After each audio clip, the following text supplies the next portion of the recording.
My name's Melissa. I live in Queensland. I'm married to a wonderful man and I have two teenage stepdaughters and two pet dogs. I've had a 20-year career in medical device sales here in Australia and in the UK. But I'm currently recovering from protracted withdrawal syndrome from long-term antidepressant usage. Why were you first prescribed an antidepressant?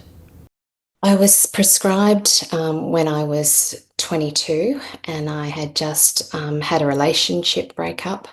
Um, what should have probably been just regarded as a normal grieving process was actually pathologized by my GP. I was told that I had a chemical imbalance and that I wasn't making enough serotonin, and that I would need medication most likely for the rest of my life to correct this imbalance. I was given the analogy that I was just like a type 1 diabetic that required insulin. And I was young, I was naive, and I just believed what my GP was telling me.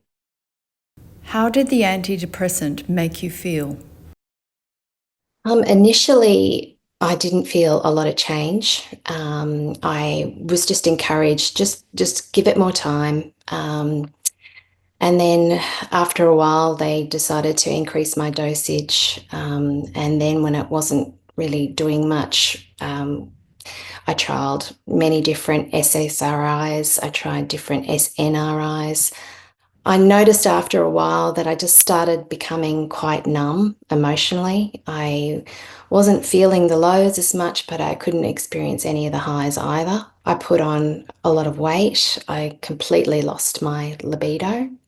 Um, and I just found myself incredibly tired, uncontrollably tired. I would fall asleep in the middle of the day, um, and I'd have to pull my car over, to sleep because I was falling asleep. My cognition was severely affected, and I just struggled to put sentences together or to complete them. I couldn't remember people's names, the people that are really close to me, I couldn't remember their names. And that was just a sign that this wasn't right. What has your experience been when you came off or reduced the dose of the antidepressant?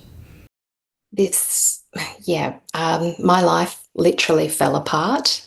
This most recent attempt has been quite literally catastrophic for my brain, my body, and my nervous system. Um, at the peak of withdrawal, I would wake at about 4:30 in the morning in severe panic, and that would remain with me the entire day. I couldn't stomach any food. I would have diarrhea. I lost 20 kilograms really rapidly from just living in a state of sheer terror. And I experienced akathisia for the first time ever, which is actually quite difficult to even describe. Um, but it feels like an extreme panic attack combined with just explosive feelings of pressure in your brain and your entire body. And I honestly didn't think I would survive that period. And every second was literally just about survival. Um, in the hours after those experiences, I would be extremely exhausted. I would have just feelings of hopelessness, desperation, and the persistent desire to end my suffering. I couldn't regulate my temperature. I was having cold and flu-like aches. I would be sweating, but shivering. At the same time, I was constantly dizzy. I developed atrial reentry tachycardia, and I also experienced 2 episodes of supraventricular tachycardia where my heart rate went to 198 beats per minute, and I was taken by ambulance to hospital. my vision was affected. I was sensitive to light and to noise. Um, Even just a light breeze on my skin, touching my skin, would just send me into a panic attack. And if I ever, tried to do any kind of physical activity, I would also um, end up having a panic attack. Um, I experienced depersonalization and derealization, where I've just felt completely disconnected from life. I actually felt like I was dying. Um, and, I'd have feelings of impending doom and uncontrollable, intrusive thoughts that really convinced me that I was losing my mind. Um, Day to day, I couldn't plan anything. I still have difficulty doing that. One day I can be functional, and the next I'm completely incapacitated. How has antidepressant withdrawal impacted your life as a whole? I think this period in my life has probably been the single most challenging, inhumane, and grueling thing that I've ever experienced. It's created significant stress in my family and in my marriage. Um, Friendships have been affected. People just can't comprehend how a prescribed medication can cause so much harm. I've lost years of employment as a direct result of antidepressant withdrawal and the associated complications. Um, Not to mention the medical expense. Just trying to manage this condition, yeah, it's quite draining. I feel like I've exhausted every option, every avenue, and nothing has helped. Um, it's changed me as a person. I used to be really positive, vibrant, and capable.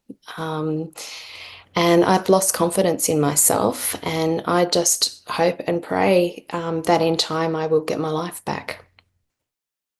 What did you need from health services that you did not receive? I really needed acknowledgement and validation that what I was experiencing was real. I also needed a safe place to go where I had no fear of being sectioned or drugged up to manage my symptoms. I needed to be able to talk to other people going through the same thing. And I needed to talk to people that had survived this and had recovered. The brutal reality is that there's currently nothing anyone can do to help you once you're injured. There's no cure, there's no relief, there's no therapy or treatment that I'm aware of that can assist people. I've had to resort to online support forums to educate myself about hyperbolic tapering. Unfortunately, I found these forums too late in the process, but it's been helpful at least having that validation and hearing that I'm not alone, that there are literally hundreds of thousands of people experiencing this. I also needed smaller doses of my drug. So that's a major stumbling block. I've had to make up my own medication. And what I do is I just get a dispersible tablet, I dissolve it in 100 mils of water, and then I use a syringe to draw up my microdose.